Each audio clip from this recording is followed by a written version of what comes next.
Today, sports exist to entertain. But it wasn't always like this. Throughout history, some competitions mixed ritual, punishment, and public entertainment. Everything you are about to see is based on real historical records. Number 7. Aztec Ritual Combat. In the Aztec Empire, there was an annual ritual recorded by Spanish chronicles.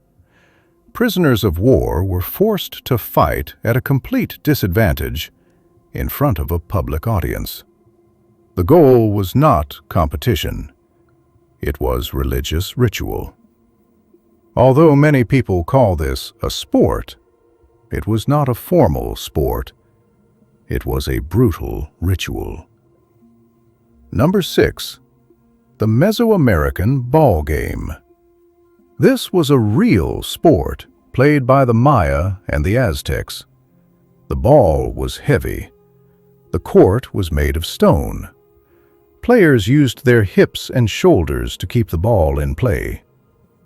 In certain ceremonial contexts, rituals and punishments were involved. An important detail: not every match ended in death. That is a common myth repeated on the internet. Even so, it was still a deeply brutal sport. Number 5. Roman boxing. In ancient Rome, boxing could be extremely violent. Some fighters wore the cestus, leather gloves reinforced with metal. There were no weight classes, almost no protection. The fight ended when one fighter could no longer continue. It was a sport, but it was brutal. Number 4. Chariot racing. Chariot races were the most popular sport in ancient Rome. They took place in massive arenas before enormous crowds.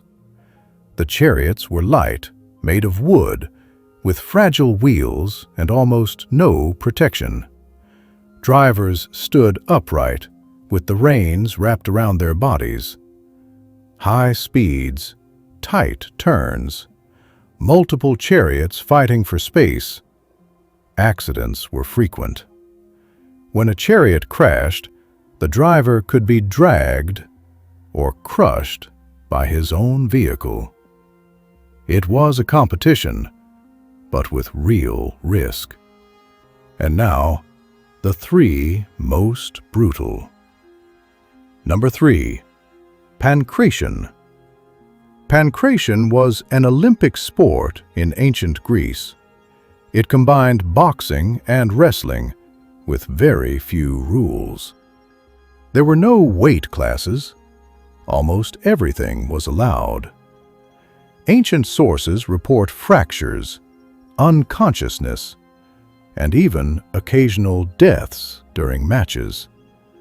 Victory required strength, endurance, and the willingness to go beyond the limit. Number 2. Venationes.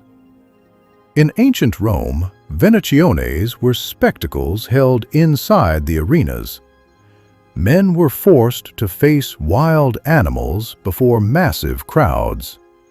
Some combatants were trained. Others were prisoners or condemned men. There was no balance. The goal was shock, danger, and above all, the reaction of the crowd. Many did not even consider this a sport, but it was part of Roman entertainment. Number 1. Gladiatorial combat. Gladiators were the peak of Roman entertainment. Men trained to fight before thousands of spectators. Despite the modern myth, these fights were not staged.